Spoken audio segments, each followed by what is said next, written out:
অবিশ্বাস্য মনে হতে পারে, কিন্তু এটাই বাস্তব। কোনো ব্রিজ নয়, রয়েছে বাঁশের সাঁকো।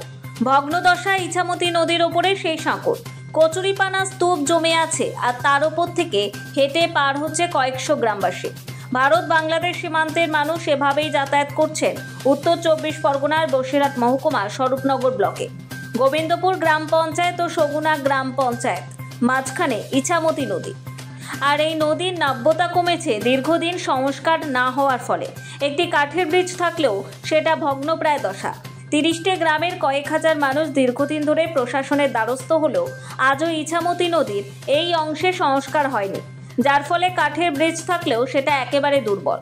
সেতুর দাবি করেছিল এলাকার মানুষজন।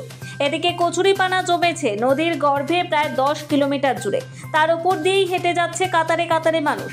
এমনিতেই ইছামতি নদীতে কচুরিপানা স্তূপ জমে এই অঞ্চল। বর্ষা আসলেই এইসব বিস্তীর্ণ অঞ্চল জলে ডুবে থাকে। একদিকে কৃষি জমির ফসল নষ্ট, অন্যদিকে মাছ চাষের ব্যাপক ক্ষতি, জনজীবন ব্যাহত হয়, জন্মায় আগাছা।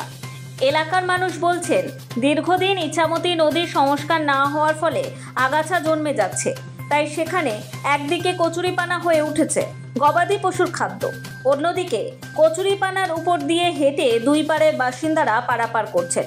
রীতিমতো এটা প্রত্যেক দিনের দৈনন্দিন জীবনের যাতায়াত মাধ্যম হয়ে দাঁড়িয়েছে। প্রশাসন নিশ্চুপ।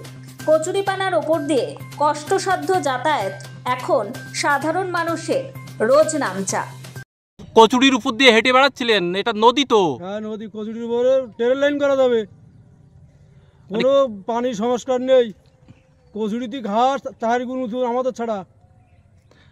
তো আপনারা কি এর উপর দিয়ে হাঁটাচলা করেন? হ্যাঁ, ঘাস কেটে বেড়াচ্ছি, কোনো অসুবিধা হয় না? না না, এই প্রত্যেক দিন করেন? প্রত্যেক দিন 20-22 জন ঘাস কাটের উপরে। তো আপনারা কি চাইছেন? কি পরিষ্কার। খানিক আগে দেখলাম কচুরির উপরে হাঁটছিলেন, এটা তো নদী। নদী ঘাসে বন্ধ হয়ে গেছে। শুধু কি ঘাস নাকি অনেকে ঘাস কাটছে দেখছি? ঘাস কেটে গরু খাওয়াচ্ছে। কতটা মানে উঁচু হয়ে যাচ্ছে? 10 ফুট পানির নিচে আছে ঘাস দেওয়ার কচুরি দিয়ে। কোটি কোটি বিঘে সম্পত্তি নষ্ট হয়ে যাচ্ছে। এখন কি চাইছেন আপনারা? আমরা এই মুহূর্তে আমাদের এটা পরিষ্কার হয়, এটাই আমরা চাচ্ছি। নোবেল বাংলা।